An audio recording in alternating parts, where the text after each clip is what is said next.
Welcome back, and today we're going to be talking about my unofficial 2x2 world record single.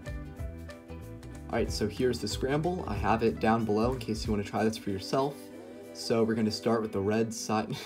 No, I'm just kidding. Today we're going to be talking about this insane zero-move Scramble that was actually generated by the same computer program that they use in competitions, making this a real, legal competition Scramble. The other day I was practicing 2x2 blindfolded when I came across this spectacle of a Scramble. So for reference, this is how the program normally runs. It should show the Scramble above the timer and then also show a little picture of what the cube should look like once it's scrambled. Once you're done with your attempt, you can go into statistics and then review your Scramble. However, while I was logging attempts, I came across this. As you can see, there is no Scramble listed above the timer, and there's also a picture of a perfectly solved cube. So I did what anyone else would do. I just started the timer, touched the cube, and then stopped the timer as fast as I could. I went into statistics to make sure that I didn't miss something, and in the little bar where it should show the Scramble, there is no text listed. You're probably thinking that this is just a glitch, this shouldn't happen. But what if I were to tell you that this program is running perfectly? That this program generated a Scramble so easy it can't even express how to scramble it. In today's video, I'm going to be talking about how this happened and why it may never happen again. To explain to you how this cube was scrambled with 0 moves, I first have to give you a brief history of scrambling programs. In the early days of cubing, scrambles were just pure random moves. So there would be a set number of moves and each one would be completely random. So the first one could just be any face on the cube, the next one would be anything but the one it just turned, and so on. After a certain number of moves, it would declare the cube to be scrambled. This method of scrambling was pretty good for a while. No scrambles were too lucky, and mathematically, this seemed like the most random a cube could be.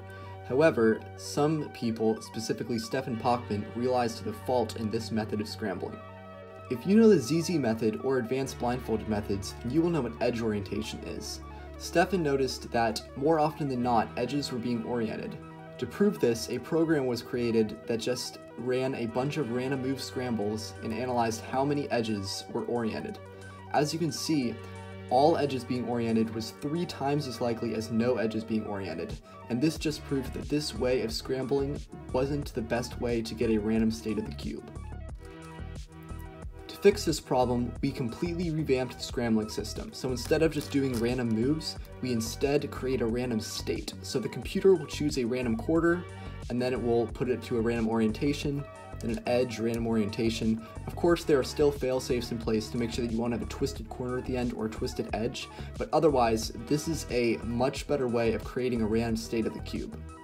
Since there wasn't a set amount of turns anymore, that means that a 0-move scramble is possible, so the computer could just choose every single piece in order 1 in 43 quintillion times.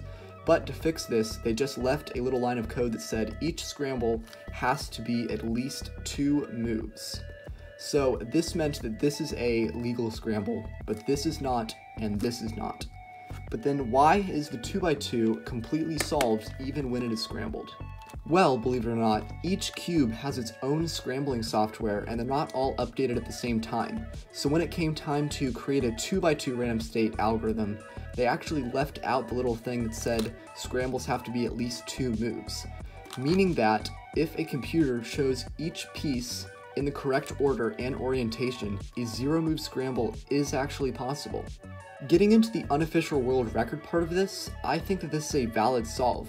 So I may have not used a StackMat timer or timed my inspection time, but we have seen unofficial world records with people on keyboards before, so I think that this is as valid as any, especially with something as respected as DC Timer, which uses the actual WCA algorithms for scrambling.